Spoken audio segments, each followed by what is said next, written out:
Welcome to the Get Published podcast, sponsored by Brodie Consulting Group.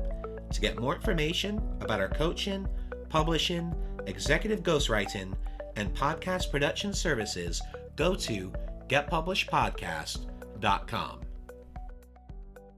Hello, I am Paul Brodie, and thank you for joining us for another episode of the Get Published podcast, where we help authors get published with a proven system that works. And today, we're being joined by Jana Rose, author of Letters to a Young Woman, Lessons on Life, and Love from Paris. Jana, welcome to the show. Thank you for having me. Well, we are thrilled to have you. Are you ready to begin? Yes, I am. All right. Question number one. What is the one piece of advice that you would give to a first-time author who is currently writing their book? So the thing I would tell a first-time author is not to worry so much about where it's going to get published, who's going to publish it, what people are going to think about it, but to really just write from their heart and soul. And I feel like you want the pureness of you to come out in your book, whether it's fiction or nonfiction. And I'm really big on really expressing purity and being authentic. And I think that's the most important thing, and not thinking about where it's going to end up down the road. And what do you feel is the hardest part about getting published? Well, for me, I ended up self-publishing my book, which wasn't anything I ever thought I would do. For years, I had observed and researched and read about the publishing industry. I was in an MFA program. I thought I would make contacts, and I spent years doing that. So publishing for me, deciding to self-publish was actually not very challenging, but because I decided I didn't want any other hands on it. I felt like my book was a spiritual book, and I wanted to feel like it was coming from a spiritual place, and I didn't want any hands on it. But I do think that trying to decide where you're going to go, what you're going to do, doing all that research when we're sort of inundated with a lot of noise and information can be really challenging to discern which way is right for you.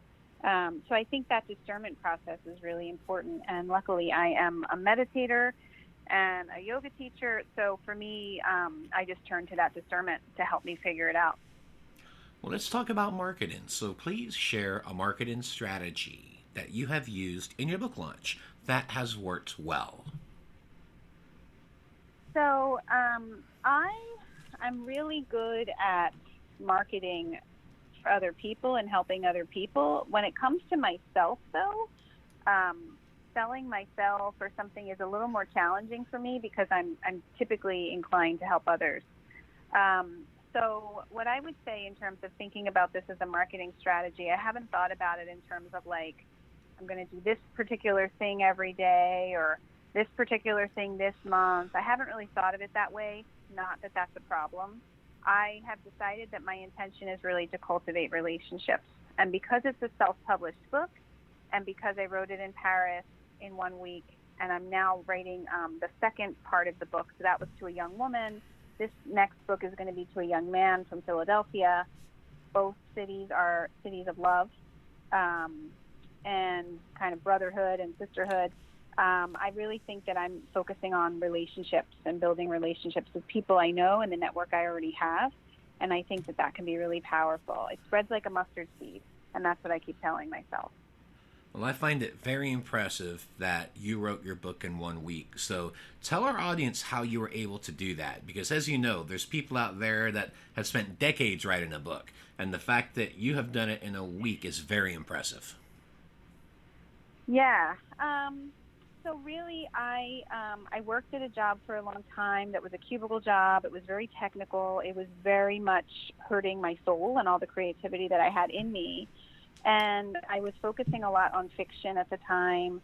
And so I was still practicing my writing. I was disciplined about writing, but I wasn't really feeling alive. And when I finally left that job, which was a huge risk, I went through a very deep spiritual awakening process.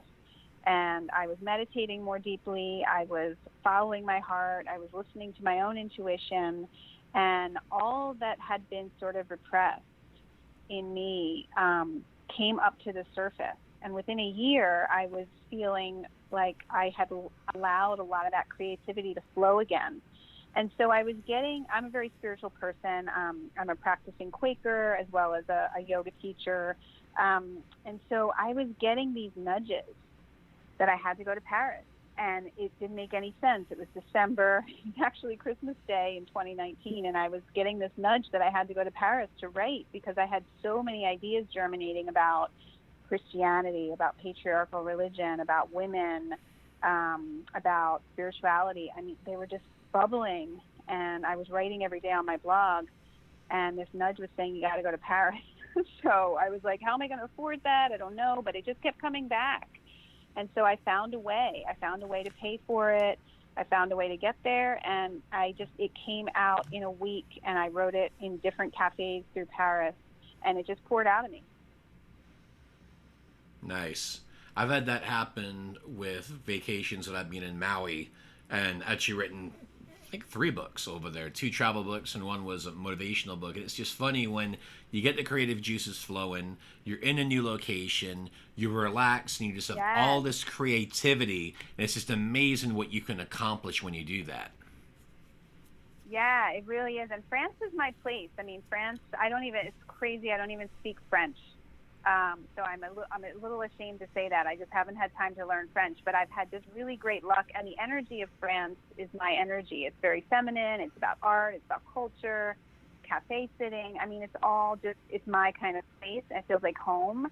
And when I go there, I just am me. And it was just a beautiful, wonderful experience. I worked very hard for that week, but it was I was working. I wasn't seeing it as I'm on a trip. I was working. But I was very intentional, and it was really invigorating. I feel the same way about Maui. I've taken 5 trips there and written 3 books on it, and it's just it's home away from home. I don't feel like I'm away. I feel like I'm at home. I always say I've got 2 hometowns. Yeah. One is Arlington, Texas, and the other one is Kihei, Maui County, Hawaii, because it just feels like home. Yeah, I get that. Totally get that. I haven't been to Hawaii. I definitely will have to check that out now. Definitely. Well, speaking of books, I'd like to know what is your favorite book, and what was the number one thing that you learned from it? So I am so excited that you had this question, because I taught literature for a number of years. I taught writing at various universities, and so I read a ton of books. And for a long time, I wouldn't have been able to pick a favorite book, or I could pick one here or there, but I just was always reading.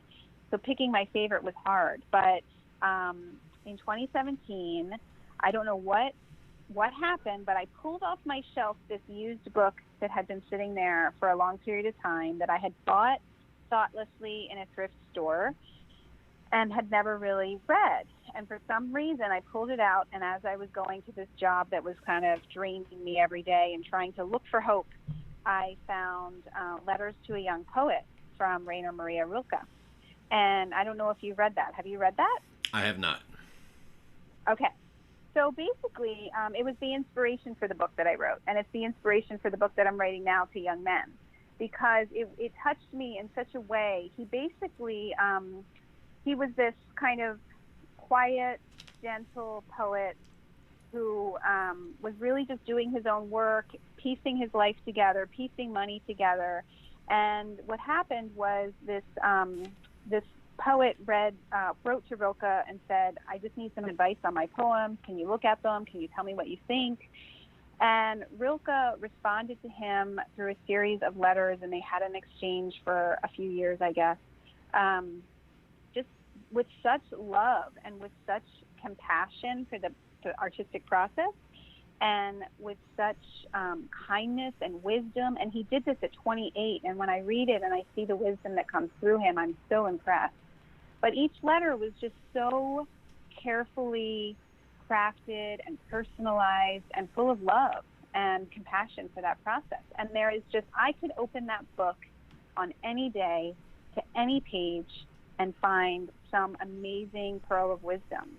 And I felt like he was writing to me as a young artist who needed support in a life where I didn't always have that support, and I didn't have mentors. I had a very working class background. No one thought that you should be an artist and that that was something worth pursuing. And so for me to have that was like he was writing to me. And so he wrote that to one person. And he died and never was published in his lifetime. But Franz Kapus, who was the one who received the letters, decided to go to a publisher later and have it published as a book. And it's much loved by a lot of aspiring artists. So that is my favorite book. Excellent. And for a final question, what is your favorite quote and why? So my favorite quote is from the poet Mary Oliver. And she says, "What are you going to do with your one wild and precious life?" And I always think of that as a great quote to start a day, carpe diem. Each day is a new day. My life is my life. I only get one of them. I mean, I do believe in karma. I do believe in reincarnation. But right now I'm here, and I want to make sure that I live my life the best I can make it. So that's my favorite quote. Well, I want to thank you for being a guest on the show. What is the best way for people to find you online? So you can find me, my kind of writing name and newsletter and things like that is through Mother Jana. So that's my little pen name is Mother Jana. So if you just go to motherjana.com, and Jana is spelled Jana, you can find links to my books, podcasts, Substack newsletter, all those sorts of things. YouTube channel, I mean, I got it all. Jana, thank you once again for being on the show, and I wish you all the best in your author journey ahead. Thank you so much, Paul. Thanks for taking the time.